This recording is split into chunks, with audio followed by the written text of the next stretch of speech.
Hey guys, so we are here to talk about thyroid dysfunction this evening. I want you to welcome you guys to my world. Welcome to my office. I know you're watching this online. This is our first take at doing an online webinar for thyroid dysfunction. This is modeled after one of our in-office workshops that we do. I know there's a lot of people who want this information. I wanted to be able to finally get this information out to you. So this is actually an introduction to a non-drug treatment of thyroid dysfunction using functional medicine and functional neurology. My name is Dr. Akiba Green. Welcome to my world. I'm going to give you guys a little bit of background on myself. First and foremost, I am a chiropractic physician. And I like talking about that because when you kind of come into my office, it's a different kind of a setting here.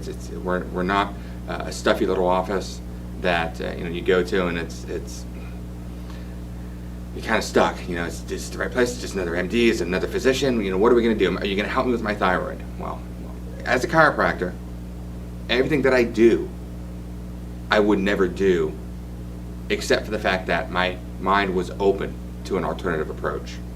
And if I was an MD, if I was a traditional medical practitioner, I'd be putting you on Synthroid, putting you on Armor, putting you on medication, and saying there's nothing wrong with you. We know that's not the case. We know you're watching this workshop. We know that there is definitely something that's not right. You're trying to find answers. You're looking for hope. More importantly, my training goes well beyond that of my Doctor of Chiropractic and undergraduate degree. I am board certified in integrative medicine. I am board eligible as a doctoral clinical nutritionist. I am board eligible in anti-aging, regenerative, and functional medicine. Will be board certified hopefully this December. I am fellowship trained in integrative cancer therapy through the University of South Florida Medical School. I am a licensed doctor of pastoral medicine. I am certified in functional neurology from the American Functional Neurology Institute, and my training goes well beyond what you would typically see of either a chiropractor or an MD. My passion is learning, and I'm here to help my patients be able to get the information they need and be able to look and find a solution that they've not been able to do otherwise. That being said, I've got 3 things for you guys to know today. Number 1, most importantly, every single one of you, I'm here to reinvent your life. It is my job to add maximum positive impact to every single one of you. And with this workshop, I'm here for you to have an exit strategy. How can you improve your health today? What can you do to make changes? And tell you what, it's going to involve some lifestyle changes. We're going to talk about those, but I'm going to have information for you to be able to make that change in the next 45 minutes. So are you sick and tired of not getting answers? You go to the doctor, nothing gets done. I'll see you again in 6 months. I'll see you again in 6 months. And they don't do anything, or they fluctuate your labs up and down. And you suffer, and they say, hey, it's in your head. Or you know what? It's depression, take an antidepressant. But they do nothing to address why you have the problems you have. Well, I'm sick and tired of my patients not getting the help they need. And what I know right now, and this is a bold statement, but I'm going to say it, the doctor that you're currently seeing does not know what he or she is doing. How long have you had your thyroid problems? When we do our live in-office workshops, we'll see people who have had thyroid problems for 20 or 30 years, people who have had problems for a couple weeks, were newly diagnosed, or for everything in between. That's why I know he doesn't know what he's doing. If your doctor knew what he was doing, he would diagnose your thyroid properly, he would identify the true causes of your thyroid dysfunction, he would put you on a treatment protocol, and in 6 months you would be better. Well, you've been living with this problem for so many years, we know he's not going to get you better. And why doesn't they know? Why doesn't your endocrinologist or your family doctor know this? Why don't they get you better? I hate to say it, it's not entirely their fault. It's a system we're in. The overwhelming majority of physicians don't read medical journals. There's no time in our modern insurance mandated world. And when you go to the doctor, you're so trained to go to the doctor, but you're going to an allopathic medical practitioner. He doesn't practice medicine. That's not his job. He practices allopathic medicine. He doesn't practice Chinese medicine. He doesn't practice naturopathic medicine. He doesn't practice chiropractic medicine. He doesn't practice osteopathic medicine. He practices allopathic medicine, which I heard a great quote. It's allopathic reductionism. And what do? They rely on what they learned in school 15, 20, 30 years ago. And quite simply, that information is outdated, and their job is to put you on a synthetic hormone or a synthetic pharmaceutical to help manage your symptoms. They are not there to cure you. They are not there to improve your health. They are not there to help identify why you have the problems you have. That's not their training. Their training is outdated. And quite simply, they don't have time to learn how to get you better because they have to see patients. Every 5 to 8 minutes, they're going from patient to patient. So what do? They rely on what they learned in school. They rely on what they learned from their drug reps. They rely on what they learned from an opinion statement from their national organization. and opinion statements are not very good research. There's only one thing that really matters. At the end of the day, the only thing that matters is results, and you're not getting any. That's it. Nothing else matters. So the reason you're seeing the doctor that you're going to is not because he's good. I've already told you he's not good. You know he's not good because you're not getting better. You go to him because it's what insurance covers. He's in your panel, so you have to go to him. I've heard so many times, patient goes to the endocrinologist. The endocrinologist says, your labs are good, I'll see you in 6 months. But doc, I'm not feeling too good. I've got these symptoms. I'm fatigued, I'm tired. Well, you can take an antidepressant. I'll see you in 6 months, you're good. Why spend the $50 copay? Why spend the $200 cash visit every 6 months to have a doctor tell you there's nothing wrong with you? You need to find a doctor that will get you the results that you deserve. And like I said, he or she doesn't know what they're doing. They never will because they're not looking in the right place. I want you guys to write this down if you can. One thing you need to know. Every single one of you is suffering from what I call a web of physiological dysfunction. I'm going to repeat that, a web of physiological dysfunction.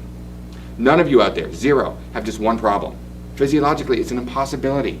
What I mean by web of physiological dysfunction is a huge, huge series of problems that you have. Every single one of you has thyroid problems, gut problems, adrenal problems, blood sugar problems, hormone imbalances, liver problems, immune system problems, brain problems, cellular dysfunction, mind-body issues. All of these things are going on at one time in your body. And you have a combination, you have a web that is driving the symptoms that you call as your thyroid. And it looks very confusing, and it is. And many doctors give up and they pass the buck to the next specialist. But if we don't address specific problems, you're never going to get your thyroid better. We have to fix your web to fix you. Every single one of you has brain problems. Every single one of you has nerve problems. You all have thyroid problems. You all have gut problems.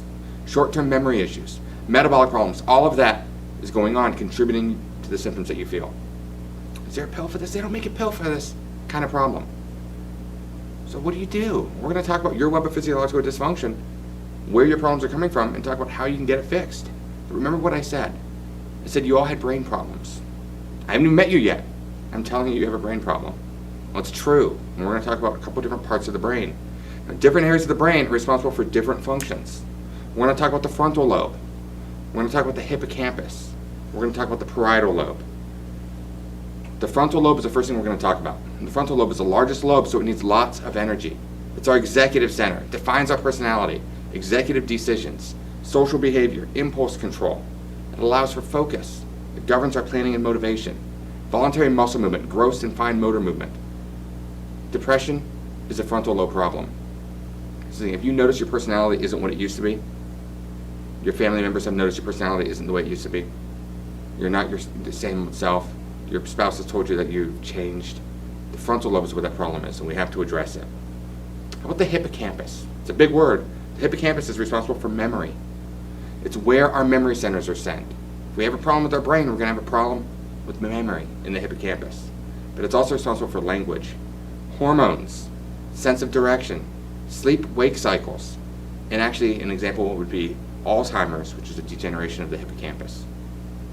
How about the parietal lobe? The parietal lobe is responsible for processing all touch sensations, what we feel, sensation, hot, cold, pain. If you have pain anywhere in your body, if your feet hurt, if your feet are on fire because you also have peripheral neuropathy, your feet are not actually on fire. You look at them, there's no fire. Why do they hurt? It's because your parietal lobe is telling you that there's something wrong and it's hurting. Your parietal lobe helps you interpret sensations, texture, weight, size, shape. It interprets input from the skin, the muscles, the joints, and vision so that the body knows where it's at in its environment. And again, how many pills are there to fix your parietal lobe? None. They've tried gabapentin, Neurontin, amitriptyline, Lyrica, Cymbalta, all these medications that don't work for pain. They don't work for peripheral neuropathy. Sometimes they help a little bit, and then they wear off, or you have to increase the dose, and you keep going higher and higher. There's nothing you can do. Well, somebody has short-term memory loss. How many pills are there to fix your short-term memory loss? None. So if your brain is malfunctioning, it can affect every part of your anatomy. Nerves go to your organs. They go to your extremities. They go to your spine. They go to your thyroid and your gut and everywhere else. So we have to fix your brain to fix your thyroid and to fix your body. First thing we're going to talk about with that web of dysfunction is your thyroid. So if you have a bad thyroid, you've got a bad brain. If you have a bad brain, you've got a bad thyroid. If you have a bad gut, you've got a bad thyroid. There's a huge connection between the thyroid, the brain, and the gut. And most people, when we talk about thyroid, it's hypothyroidism or hyperthyroidism. 90% of hypothyroidism is due to autoimmune disease. This was a stat that was published in 1998 in the Journal of Endocrine and Metabolic Disorders, the #1 thyroid journal in the world. If you have low thyroid function, if you are hypothyroid, there's a 9 out of 10 chance that you have a form of a condition called Hashimoto's. You have an autoimmune thyroid disease. It's the most common autoimmune disease affecting women. And the key thing is, your thyroid literally affects everything in the body. So if your immune system is attacking your thyroid gland, then taking that pill doesn't fix the immune system.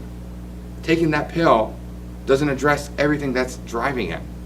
The key thing is, we have to figure that out if we're going to get you better. We have to look at why your immune system is damaging your thyroid gland. We talk about symptoms associated with thyroid disease. We talk about the thyroid itself. We're going to look at a whole bunch of symptoms. Now, realistically, most of these symptoms are hypothyroid, but they can be hyper as well. The first symptom, fatigue, chronic fatigue. You're always tired. That's a big one I always see. Weight gain, even with a low-calorie diet. I have patients who will exercise crazy, always exercise, and you know what? They just never lose the weight. Morning headaches that wear off as the day goes on. Depression, anxiety, brain fog. These are all things that we see very commonly with thyroid. Also constipation, gut problems. You can also see IBS and diarrhea. You can see other symptoms like stomach aches, gas, bloating, reflux. All these problems are really important to identify. If you have them, there's a good chance it could be coming from your thyroid. How about cold weather sensitivity? Cold hands and feet, poor circulation. No matter how much sleep you get, you're still tired. You wake up and you say, hey, I got 8 hours of sleep, I go right back to bed. Itchy, dry skin, dry, brittle hair, and also hair loss, especially the lateral 1/3 of the eye. It's going to affect guys as well. Every cell in your body has receptors for your thyroid. It's really important. There's not a part of your body your thyroid doesn't affect. So it's very, very important. And when you were diagnosed with a thyroid problem, nobody probably told you that. All right, now that we know what symptoms are caused by your thyroid, let's talk about how your thyroid actually works. You may have been given a medication, but you probably weren't told what your body's doing with that medication. And you definitely weren't told that that medication won't fix your immune problem. So let's talk about this. What we're looking at here is a map of your thyroid. I want you to look at this, and what we're seeing, I want you guys to write this down. It looks very simple, right? Can you write it down? I'm going to give you a few seconds. I'm going to stand in front of it. I'm not going to make you write it down. Don't write it down, please. You maybe pause this video and you can look at it, but it looks very complex. It's actually very, very easy. I'm going to break it down into bite-sized chunks for you. Everything starts with your brain. The hypothalamus sends a signal to the pituitary gland through a hormone, TRH, thyroid-releasing hormone, that says, make TSH. And the pituitary gland sends a signal to the thyroid with that TSH hormone that you've all heard of. Now, the first thing you have to understand is TSH, thyroid-stimulating hormone, is not a thyroid-produced hormone. It's a pituitary hormone. And there's a feedback loop that works with the pituitary and the thyroid, where you've heard typically if TSH is high, you're hypothyroid. If it's low, you're hyperthyroid. But I've seen patients who have a TSH of 12 and have normal thyroid levels. That's really high. I've seen patients who have a TSH of 0.1 and have completely normal thyroid levels. So TSH alone isn't a good indication of what your body is doing to it. Either way, TSH tells your thyroid generally to make hormone. And your thyroid's going to make two hormones. It's going to make T4 and it's going to make T3. What's interesting is 93% of what your body makes is T4. It doesn't make a lot of T3. So, okay, it's T4 is Synthroid. That's levothyroxine. That's tyrosine. It's the medications that you take. So your body's making mostly what you would take in a hormone as well. Well, where's T3 play a role? Well, both hormones that are produced hitch a ride on a taxi cab called thyroid binding globulin. And you know what? They travel all over the body, and TBG escorts them to the liver, the gut, and other peripheral tissues where they have to be converted. T4 has to be transformed or turned into the active form of the thyroid, which is T3. So your body doesn't use T4, it uses T3, but it makes T4. And then T4 has to be converted into T3. That doesn't happen in the thyroid. Again, that happens in the liver, the gut, other tissues. And then once it's converted, it then has to enter the cells through hormone receptors. There could be a problem with that too. So when you're put on hormone and you don't feel any different, is it possible that your thyroid doesn't feel any different because of the fact that your body's not converting it? It's not using the hormone properly? Well, one of my mentors, Dr. Tatis Karazian, has a great book. All my patients get copies of it. Why Do I Still Have Thyroid Symptoms When My Lab Tests Are Normal? It's a great book I encourage you to pick up to learn more about the physiology behind thyroid and how it can affect you. But I'm going to move right along a little bit, okay? Second thing we're going to talk about is the adrenal gland. Now, the adrenal gland sits on top of your kidneys. You have two of them. It's a small gland, and it's your stress gland. They release cortisol and other hormones in response to stress. They set your sleep cycle. It helps blood sugar get into the body. It affects other hormones. And cortisol also has a huge impact on other hormones like DHEA, testosterone, estrogen, progesterone, and DHT. So cortisol is very important. Your adrenal gland is very important for you. If you have sleep problems and you've never had an adrenal panel done, that could be why you have sleep problems. And your brain gets affected when cortisol is abnormal.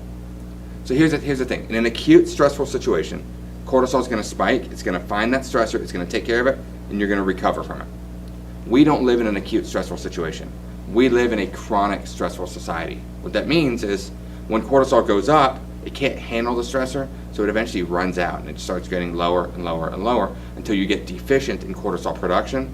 Your body will start stealing other hormones, and then what you'll see is that everything breaks down from there. I tell you what, your hippocampus in the brain is affected significantly by the adrenal cortisol levels. And talk about short-term memory. If you're late for work, what can you never find? Your keys. Because your stress of being late for work overcomes and shuts down the hippocampus, and you can't remember where you put them. There's a direct correlation between the adrenals and your brain function. And again, cortisol destroys your brain when abnormal.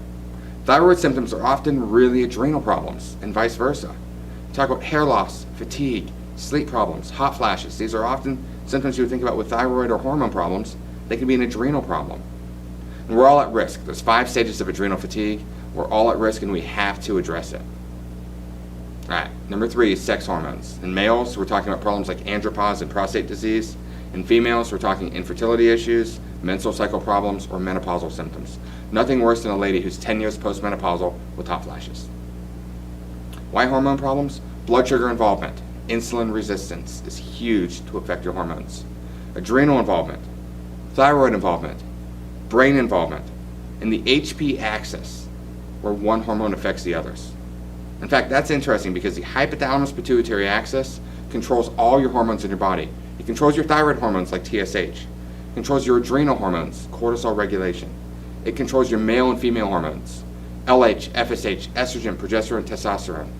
Problem with one leads to a problem with the rest. How about blood sugar? Optimal functioning blood sugar is 85 to 99. But here's the deal. 99 is okay, and 100 is insulin resistant. So I really don't like 99 either. I tell most of my patients 85 to 95 is the target range. And if they're a little low, if they're at 80 or 85, depending on the patient, they may be fine with that too. If it gets too low, what happens? The blood sugar will kill nerves. Where? In the brain and in your feet or extremities. For maximum results to fix your life, we have to fix your blood sugar. And here's the thing. Blood sugar, when we talk about levels, I want to be very, very clear on this. Because I get patients who come in who will have an A1C, that's hemoglobin A1C, the blood sugar test, the 3-month blood sugar test, the diabetes test, and it'll say 6.3. And the doctor will say, well, it's okay. We'll keep an eye on it. And they won't tell you anything else. Let me tell you very clearly, 6.3 is considered not only dysglycemic, but that is the level that the American Diabetic Association says is diabetes. I had a patient just the other day, A1C 6.3. Oh yeah, I don't know I have a problem. You're diabetic and you don't even know it. Your doctor's not even telling you. How about 5.8? You know what? Again, we don't have an issue with it. That's fine. You know what? Some of these doctors are so jaded by patients who are so sick and never get better that when you're just a little off, they don't think it's a big deal because you're not bad enough for them to do anything about it, so they don't even tell you. You deserve to know what your blood sugar is doing. You deserve to know what your health is doing. You deserve to know if something's not where it should be. You have to get tested because we have to fix these problems. How about anemias? When I say anemia, you think iron. I don't think iron, I think red blood cell dysfunction. It's caused by vitamin or mineral deficiencies. Iron can be a part of it. Ferritin can be a part of it. B12 or folic acid can be a big part of it. How about infections in the gut? How about blood loss, menstruation, colon or stomach problems, or trauma? Autoimmune problems like pernicious anemia. Chronic infections or malignancy can all cause anemia. There's something that we call anemia of chronic disease or anemia of chronic inflammation. It's very common. You'll see some specifics, normochromic normocytic, some big weird names of the type of anemia. But what you have to understand is inflammation's driving your red blood cells. Ferritin or iron will go abnormal because of inflammation. They help fight inflammation. One term I want you to be familiar with. Write this down. It's not on my panel. Methylation. M-E-T-H-Y-L-A-T-I-O-N. Methylation is how your body takes certain B vitamins and other nutrients and helps them fight free radical damage, fight oxidative stress, and help cells, DNA and RNA production, so new cell growth. Very, very important. Keys to survival in our body. When you have impaired methylation, you're going to have increased inflammation. We check with homocysteine, fibrinogen, C-reactive protein, all different types of inflammation.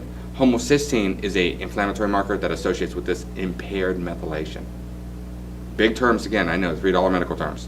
Just keep in mind that this is one of the most important things you can learn, especially if you have neurological symptoms, ADD, brain fog, memory issues, if you have any degenerative diseases. How about if you have depression or infertility? These are important things for you to learn. How about if you have trouble with supplements or medications? You never seem to respond well. These are important things for you to learn.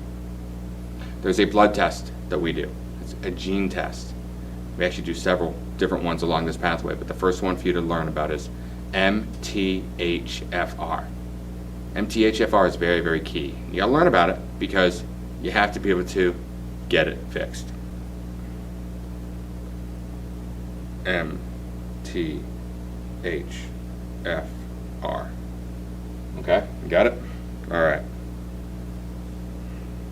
Next thing we're going to talk about, see if I can get this loaded back up, guys. Gut function. The father of medicine, Hippocrates, said, look to the gut, you'll find the origin of almost all human illness. Well, why do we care about the gut? Because your immune system is in your gut. 80% of your immune system is located right here. And, you know, it's more than that. I keep going back to the screen. Excuse me, guys. Poor gut function is almost always due to a couple different things. These two are the big ones. There are 5 that we look at, and we'll talk about them all. But food sensitivities, I know that always interests everyone, so you're going to learn a lot more in a minute. And gut infections. Infections are huge. So how do we know if we have these problems? How do you know if you have abnormal levels of healthy bacteria? Have you heard of probiotics? Sure you have. You can get your yogurt and get your bacteria, right? Activia Dannon yogurt has about 100 million bacteria in it. My daughter is almost 8. Every day she takes 25 to 50 billion bacteria in her body. We have 5 trillion in our whole bodies. Yogurt does nothing to give us the bacteria we need. And it does of dairy, which could also be a negative. So you need healthy levels of bacteria. Why do we need the bacteria? It fights infections. It helps our immune system grow. It's also responsible for up to 30% of our short-chain fatty acids. What are SCFAs? They make energy. 30% of our energy every single day comes from these cells. So we need good bacteria. Very important for us. How about a stomach acid imbalance? If you have reflux, I want you to raise your hand. I know. I'm curious how many of you raise your hand, but it's true. We have reflux. Here's the deal, okay? Listen to this. Reflux doesn't come from acid. It doesn't. Reflux comes from a digestive problem. Most patients have low stomach acid, not high. Stomach acid is vital for our body to heal. It's vital for function. And as we get older, we make less and less of it. That's a fact. So what happens is you don't make enough acid, so when you eat the wrong food, you can't digest it. You can't digest it, then you get reflux. And then your doctor diagnoses it as acid reflux. And I'll tell you, in the PubMed literature, there is no research that shows that acid is the cause of that reflux. None. It hasn't been done. What happens is that reflux is a digestive problem and it gets imbalanced. So they put you on the purple pill, and what happens with the purple pill is it suppresses everything. So you feel better for a little while, but long term it makes the problem worse. We have to restore your acid levels. And you know inherently that you have low acid, not high, because you know people who use apple cider vinegar when they get heartburn or reflux. Well, what's apple cider vinegar? It's acid, it's stomach acid. So, we know that it works. We've always known it. We just got to fix it. How about leaky gut syndrome? We're going to talk about that one in a second. Food sensitivities, we're going to cover that. Infections, we're going to cover all those. Let's talk about leaky gut. Leaky gut is a prerequisite to autoimmune disease. The scientific literature says that very clearly. In fact, leaky gut allows food particles to be exposed to the gut's immune system. It triggers a system-wide immune response that leads to inflammation. It causes things like insulin resistance and fat storage. It causes gut flora changes. It causes all sorts of problems that can lead to other autoimmune issues. And it's interesting because the concept here is leaky gut causes immune inflammation, cytokines to increase. When they increase in the gut, they get out of the gut and they go to the brain, the thyroid, and elsewhere. But I have a colleague of mine who has published and said this, and it's a really great thing to think about. If it's leaky gut, it causes damage. If it's food sensitivities, it causes the same damage. If it's a gut infection, they all cause the same problem. They cause an immune increase in cytokines that goes and affects other parts of the body. So we have to figure out which one you have. Alessio Fasano, the #1 celiac expert in the world at the University of Maryland, Baltimore, says that leaky gut is the cause of the cause of most autoimmune and inflammatory conditions. He's got some great papers on that. All right, how about food sensitivities? I'm not talking about a food allergy. That's a severe reaction. You know if you have an allergy, it's called anaphylactic shock. Talk about peanuts or shrimp, asthma, shock issues. They're pretty instantaneous and they can be life-threatening. We're talking about not even a reaction. Not severe, some symptoms, upset stomach, coffee jitters, or gastritis. What I'm talking about is a food sensitivity. It's an immune reaction. There may be immune reaction, there may not be. It could be silent. You may not have any individual detectable symptoms, but something is happening inside of you. Your immune system is reacting and it's attacking your body. Let's talk about the biggest ones. Gluten is one of the biggest ones, especially with your thyroid. There's been a sharp increase in research and interest on the topic of gluten sensitivity. We know that. Although we should probably be calling it not gluten sensitivity, but gluten toxicity, in order to shift the focus back onto the cause of the problems, which is gluten itself. I tell you what, in 1971, there were 71 papers listed in the PubMed, the official medical literature database, which reference gluten. 2 years ago, there were almost 10,000. There's a huge uptick in gluten interest in our country. The gluten-free industry is over $6 billion. I do the Gluten-Free Expo every year, and we see a profound shift in the way that people are perceiving the role of wheat in their diets. 50 years ago, 30 years ago, it was eat your whole food. You know, if you want to have a better diet, a radical diet would be turkey breast and whole wheat bread. And the problem is we know now that wheat is not the way it used to be. It's different. And, you know, they even say whole wheat, whole wheat food used to be celebrated as a powerhouse health food. But people are increasingly rejecting wheat gains and seeing it to be the very cause of their health problems. 87% of celiacs have the genotype as well as positive biopsy for celiac disease, but no symptoms. Only 12.5 people with celiac disease actually have symptoms. The British Medical Journal published this 15 years ago in 1999. 2001, gastroenterology. For every symptomatic patient with celiac disease, there are 8 patients with celiac disease and no gastrointestinal symptoms. In fact, according to scientists, if we biopsied the brain instead of the gut first, celiac disease would be considered predominantly a neurological disorder and not a gut disorder. Really interesting. So here's the deal. Why do you care? You have a thyroid problem. You don't have gut issues maybe? You say, hey, I eat whatever I want, you know? Well, gluten sensitivity has been linked to autoimmune disease. Hashimoto's patients with symptomless celiac disease require 49% more T4 to balance TSH compared to non-celiac Hashimoto's patients. Gluten overstimulates the immune system. There's no practical difference between celiac disease and gluten sensitivity. It gets worse. I have 14 papers in my office.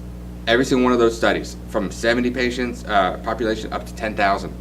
When you remove gluten out of the Hashimoto's population, 10,000 Hashimoto's patients, take gluten out of their diet, every single time the antibodies against their thyroid, the attack against their thyroid, goes down, reduces. There's a direct correlation between gluten and sensitivity and Hashimoto's.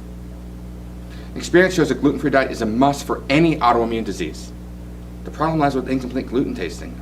A lot of people say, I was tested for gluten, I was told I'm fine. But most labs only test 2 aspects of gluten, alpha-gliadin or tissue transglutaminase antibodies, and only TTG2 when there's actually 6 of those as well. What about the other parts of wheat? Gliadin, glutenin, the lectins, deaminated gliadins, wheat germ, wheat itself. They're not testing them. The most accurate gluten sensitivity testing is currently through Cyrix Labs. It's a lab that I use in my office, and they had their Array 3. It tests 13 aspects of immune response to wheat. Includes several markers which help to confirm if there's an autoimmune reaction in the body and where it's located at. What about gluten cross-reactivity? There's Cyrex Array 4 that we use. It looks at dairy, coffee, rye, barley, spelt, Polish wheat, soy, egg, oats, even gluten-free oats, yeast. How about gluten-free grains like tapioca, sorghum, quinoa, buckwheat, corn, rice, or potato? I'm going to tell you what, you may not have an issue with all these foods, but if you have an issue with one of them and you eat that food, it's causing a reaction every day that is attacking your body, that is making your thyroid worse.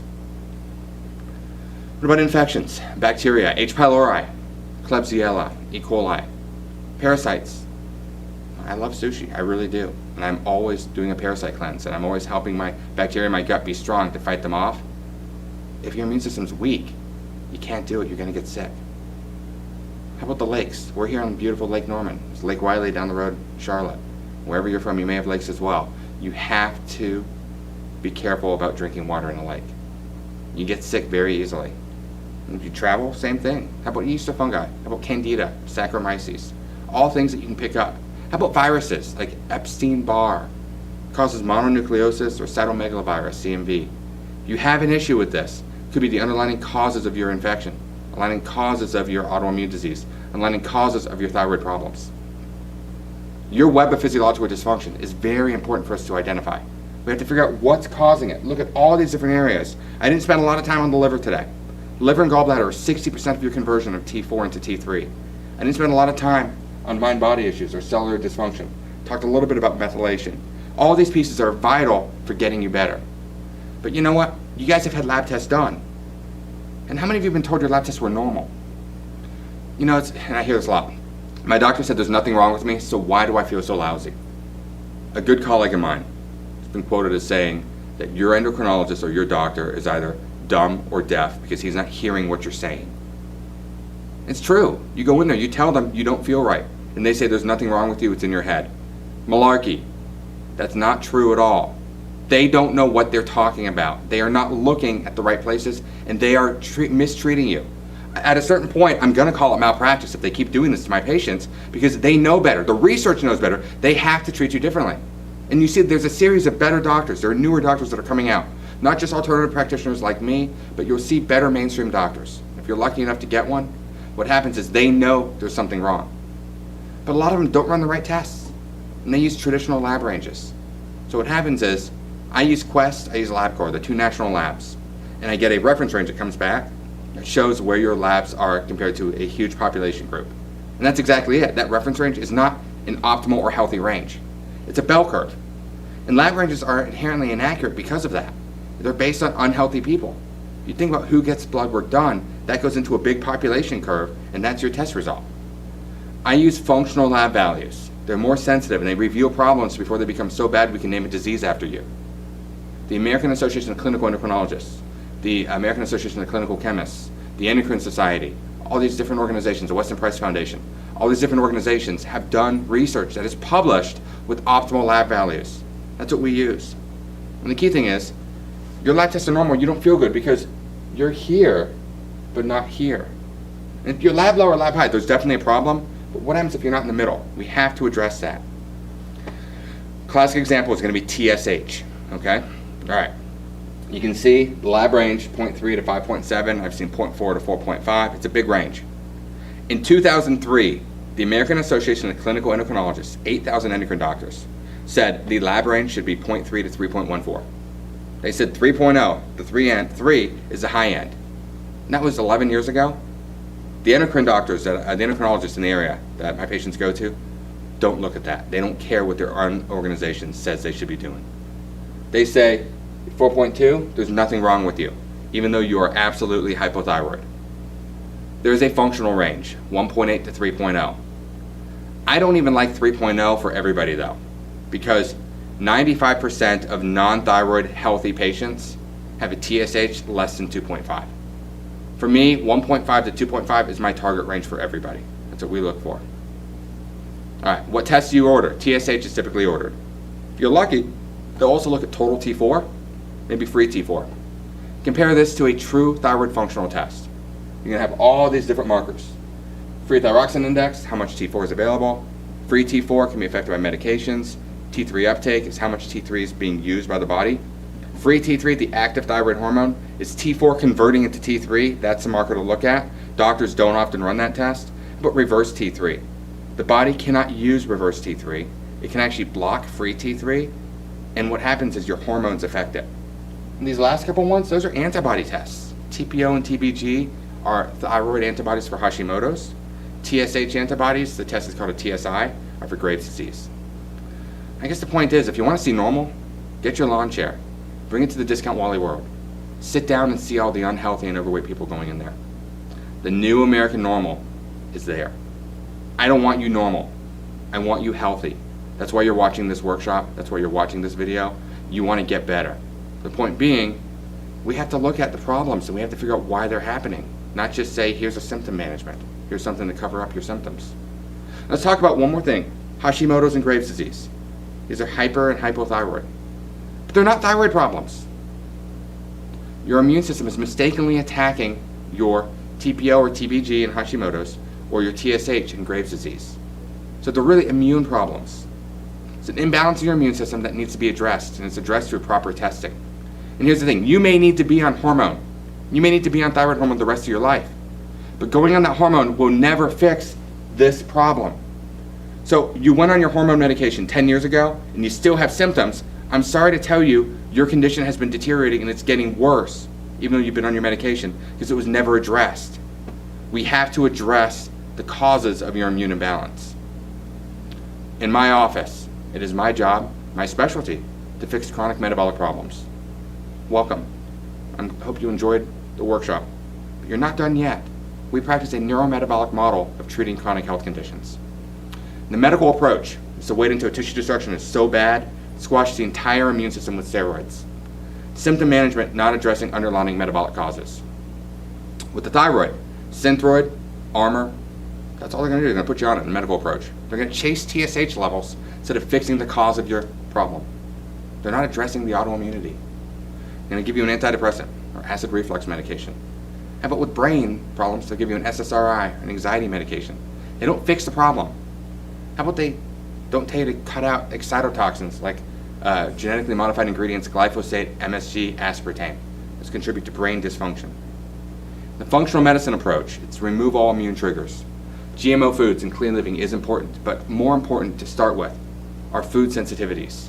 It's vital. We have to do proper testing. How about infections?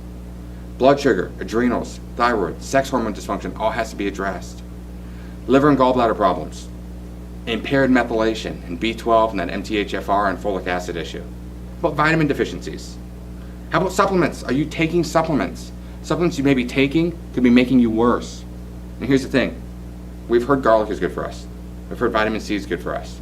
We've heard grapeseed or green tea is good for us. They're on opposite sides of the immune spectrum, so if we take all of them, we're actually going to make us worse in most cases. You need to help support your immune system where it needs support.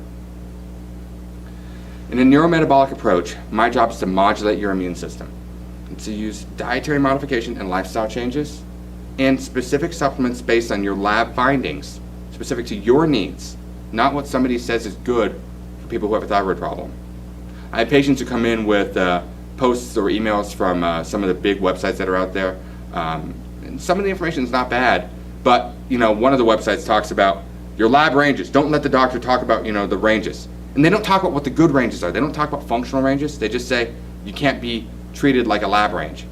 So the patients come in and they're all upset. Oh my God, what are my ranges doing? And I said, we've addressed that. We're looking at that the right way. We're looking at your needs. Because you're not a number, you're not a textbook, you're you, and your individual problems are going to be different than somebody else's. You can do address neurological misfiring and brain function. And we use functional neurology, neurofeedback, and brain-based therapy in my clinic. But look at the whole person, not just the condition itself. Well, life is a matter of choices. My goal was to reinvent your life. I feel I've done that. But we know knowledge doesn't do anything on its own. It's great to have this information, but you have to take action if you're going to get results. If you like what you heard, I can sit up here all day and preach. We'll do some question and answers, but I want you guys to write this down. Here's what's so important for you. You got to write this down in your living room or wherever you are. In order for me to help you, in order for me to reinvent your life, you have to call my office. You have to set an appointment. 704-987-3993. 704-987-3993. Call and make an appointment. We have programs here locally for patients as close as 2 or 3 hours away, and we have distance medicine programs for people who live beyond that. My normal new patient appointment is a 2-visit process. We're going to do a full neurological examination, do a full case review. You're going to have to bring t-shirts and shorts in when I see you, because I'm going to do a full assessment, and we're going to look at your brain, we're going to look at your peripheral nerves, we're going to look at inflammation, look at your thyroid, and really get a great idea of what we're dealing with. I'm also going to look at all the labs that you've had done before. I want to see your history. I want to know what's happened with you. I want to put together a game plan. I want to put together a blueprint for what we have to do to get you better. Those 2 visits are 2 hours of my time. It's normally $450 for both visits. Because you watch this workshop, we discount that down to a $99 reservation fee. In my office, I encourage you to bring your significant other to both visits, and we do the initial consult and the second visit. But it's my office policy that at the second visit, the report of findings, significant other or spouse must be there. They need to know how messed up you are. They need to know what we found wrong with you. It's my job to figure out solutions for your problems, to help you get better. We have a ton of testimonials that are on our Facebook page, that are on our YouTube page, that are on my website. My website is drakibagreen.com. That's drakibagreen.com. Feel free to learn as much about me as you can. I'm here to help you. I look forward to that opportunity. One more time, our phone number, 704-987-3993. I thank you. My staff is waiting for you to schedule your appointments. I thank you for watching tonight, and I look forward to meeting with each of you.